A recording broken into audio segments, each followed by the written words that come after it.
This is Nancy at Crohn's Intuition. And when I woke up this morning, it was early, but it was morning. It was like 6. And I got up and I made me a cup of tea. Well, actually a pot of tea, truth be known. And I let my doggie out. And, Truff, we have a ritual that when she goes out in the mornings, I give her a little bit of wet dog food. That's called her yummies. And it's the high point of her day. I mean, when she comes back in, she runs to the kitchen and, that's what makes her very happy. And I was thinking about how happy she was. And it was first thing in the morning, and I had my tea, and I crawled back into bed. And I uncovered Agador's cage. I don't usually do this when it's still dark outside, but I turned some lights on in the bedroom. And I told him, I said, "You get to welcome the brand new day this morning, Agador." And he was very happy to be uncovered. Even though it was dark, he, was in Agador happy mode. And I started thinking about happiness and what makes me happy. And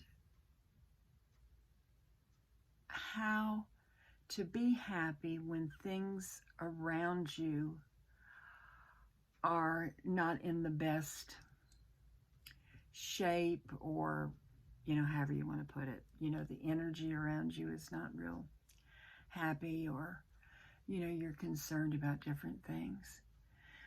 And then I thought about, happiness comes from within, right? And we have to cultivate it. And, there are a lot of things that make us unhappy. I mean, the world situation, maybe economic woes, I mean, it's really hard when, to buy a dozen eggs is $6 or $7. So, I mean, there are a lot of things. Now, I am happy when I put on my jewelry. I had a terrible time deciding on which earrings to put on this morning. But when I put on my preonite, it makes me happy because I love this necklace. But those are things, those are things that make us happy. Even Truff is a thing that makes me happy, But I have to cultivate the happiness within. I have to have this little light that's shining inside of me that I can look at. And, it's like when you close your eyes and you tell your hands to go to your heart, your hands know exactly where your heart is, because you know where your heart is. You know where your center is, I just think a lot of times we don't pay attention to it, And so, I was thinking about all of this, and I came into my sacred space, and I thought I would pull a few cards. And the first card that I pulled was from the Animal Guides Tarot by Radley Valentine. This is the book that comes with it. But I pulled the Hermit card. And this is the back of the cards with the owl, the wise owl. And the animal or creature that is showcased in this card, the Hermit card, is the firefly. And it says, "Take time for contemplation, to retreat and go within. Be a beacon for others on their path to spiritual enlightenment." And the next card that I pulled was, let's see, what deck is this from? The Inner Child Tarot. And this is the back of the card. And it says, "Become aware, listen to the wisdom of the body." I mean, you can listen to the wisdom of your body when you know that you don't feel good, and you know when you should go to the doctor, But the wisdom of the body is also how you choose to be. because you are an extension of your body, right? But the third card that I pulled was You Are the Light. Now, you know, this is Chris Ann's deck, Sacred Creators Oracle. And, you know, I'm all about, you know, that this little light of mine, I'm going to let it shine, you know, and how we have to be the light, especially here in the tarot community. So I'm really, I truly believe that. And so in the morning, I try and get my light fired up. But the next card that I drew, again from the Radley Valentine deck, was the Five of Fire. And it's the Ram. And this is what it said. Occasionally, you may experience clashes with others. If you decide the matter is worth your energy, then do what you can to minimize the conflict without sacrificing your goals or beliefs. And this card reminded me of something about, you know, this is clashes, and about forgiveness. You know, when my husband was very, very sick, before he passed, there's something about someone who is approaching their transition. I have found that many of them have an extra dose of grace, and they are able to see beyond what we see. And my husband would mention, you know, a lot of times he would stay up because he was in so much pain, and he would wait until he was really, really tired to go to bed. And one morning I got up, and, you know, he was back in his chair. He had gotten up early. And he said, you know, last night when I was watching TV, I looked over at your door, and there were these white things coming in and out of your door. He saw the orbs. And he said, what are they? And I said, well, they're spirit orbs. They're angels and guides. And he said, oh. And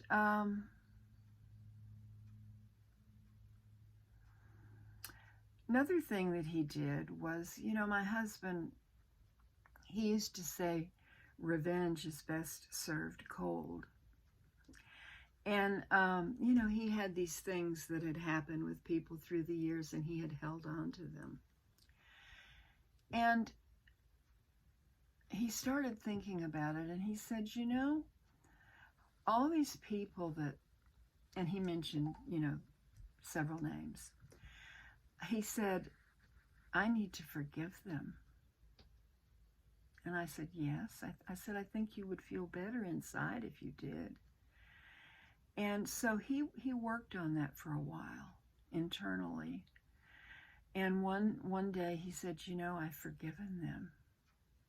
And I feel so much lighter, because he was carrying around that weight inside of him. And as he started to reflect and think about things, you know, he remembered. And he took care of it, you know, he was getting ready. And it reminded me of something. I have this book by Mark Nepo. It's called The Book of Awakening. And it's Mark Nepo, N-E-P-O. I got it a long time ago on Amazon. And I looked, and I found this, and I wanted to read it to you. It says, seeing through another's eyes. And this is a quote by Yanis Ristos, R-I-T-S-O-S.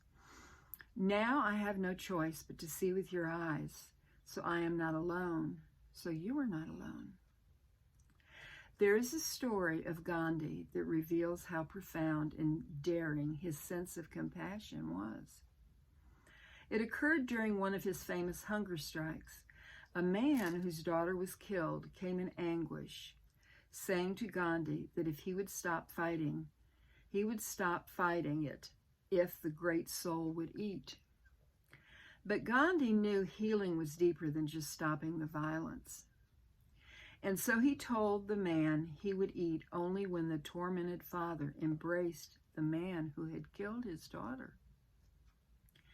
It is said that the man collapsed in tears, but did as Gandhi asked, and the larger conflict ended. This is an enormous thing to ask of someone in grief, of someone who has been violated.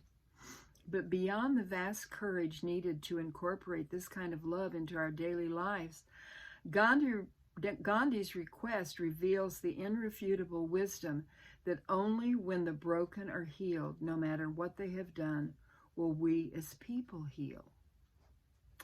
It's hard to comprehend how this works, yet the mystery of true forgiveness waits in letting go of our ledgers of injustice and retribution in order to gain the feeling in our heart. So, I am forced to look into my own small life, into my own small and all-consuming pains, and ask, who am I? Why can't I forget the wrongs done me? Why can't I, more than forgive, begin to trust again? And then there is like a little suggested meditation for this. Sit quietly and begin simply by making room in your feelings for other life. Now breathe slowly and bring to mind someone you don't understand. With each in-breath, let them drift into your heart. With each out-breath, try to see with their eyes. And I see that when I do that, it brings more light. It brings more love into my center and who I am. When I can forgive, when I can truly love, truly feel compassion for those less fortunate than me, people that I don't understand.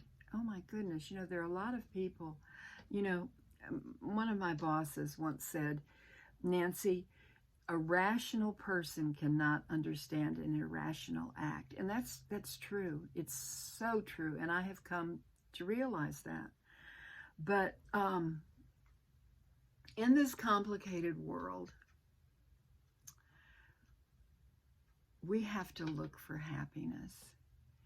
And we have to find it however we can. In the beauty of nature, looking up at the sky and realizing how small we are, and trusting in what we believe, and truly loving, showing compassion. And I'm trying to do that every day, because I think that when we do that, our light shines brighter. And we have to be the light, don't we? Because I say, if we're not the light, who is? So, this is my ramble this morning, and I hope you've stuck with me to the end. If you did, thank you so much. This is Nancy at A Crone's Intuition, wishing you many, many blessings. Namaste, my precious friends.